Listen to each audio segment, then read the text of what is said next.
আজকে সকাল থেকে ভিডিওটা শুরু করেছি। আজকে তো বিজয়া দশমী, সবাইকে বিজয়া দশমীর অনেক অনেক শুভেচ্ছা জানাই। সকাল সকাল রেডি হয়ে চলে যাচ্ছি পূজা মণ্ডপে অঞ্জলি নিতে। আর দশমীর অঞ্জলি তো অনেক সকালেই দেওয়া হয়। আমার বাসার পাশে মানে কাছেই দুর্গা পূজা হয়, ওই মণ্ডপেই এসেছি। ষষ্ঠী থেকে নবমী কোনো পূজার অঞ্জলি নিতে পারিনি, কারণ অফিস খোলা ছিল। আজকে বিজয়া দশমীতেই একদিন বন্ধ পেয়েছি শুধু।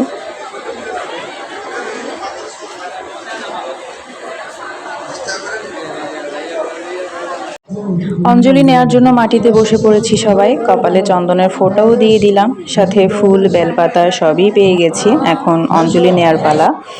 এর মধ্যে অঞ্জলিও নেওয়া হয়ে গেছে। এই বছরের জন্য মাকে টাটা দিয়ে আসলাম, এখন বাসায় চলে যাচ্ছি।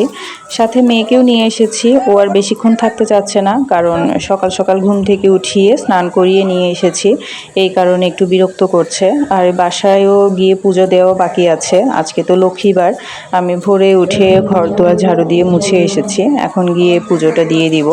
আমার শাশুড়ি মাই পুজো দিতে চেয়েছিল, আমি মানা করেছি, বলেছি আমি অঞ্জলি দিয়ে এসে পুজো দিব।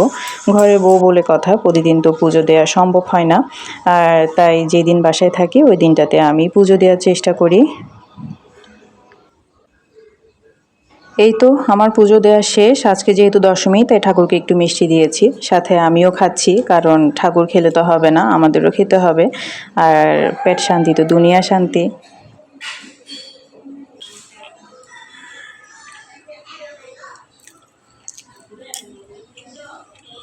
সকালের নাস্তা শেষ করে এখন দুপুরের রান্নার আয়োজনে লেগে পড়লাম। আজকে হাঁসের মাংস রান্না করব, তাই এটাকে ডিপ থেকে বের করে ভিজতে দিয়েছি। আমার মুরগি মাংস রান্না করার প্ল্যানিং ছিল, কিন্তু মুরগি কিনে এনে দেখি আগে হাঁস কিনে এনেছে। হাঁসটা বাজার থেকে ড্রেসিং করে এনেছি ঠিকই, কিন্তু ড্রেসিংটা সুন্দর হয়নি, কারণ অনেকগুলো লোম রয়ে গেছে। তাই আমি আর শাশুড়ি মিলে অনেকক্ষণ লোমগুলোকে পরিষ্কার করেছি।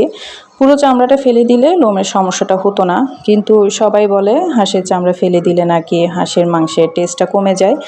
যাই হোক, এখন আমার শাশুড়ি মা হাঁসটা কেটে দিচ্ছে, আর আমি এইদিকে পেঁয়াজ আলুগুলো কেটে নিচ্ছি। আর আদা রসুন আগেই পেস্ট করা আছে।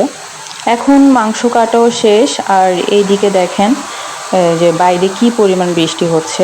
প্রতি বছর মায়ের বিসর্জনের দিন বৃষ্টি হয়, কম বেশি প্রতিবারই হয়। আর আমরা বলি মা বাপের বাড়ি থেকে শ্বশুর বাড়ি চলে যাচ্ছে, এই কারণেই মা কান্না করছে।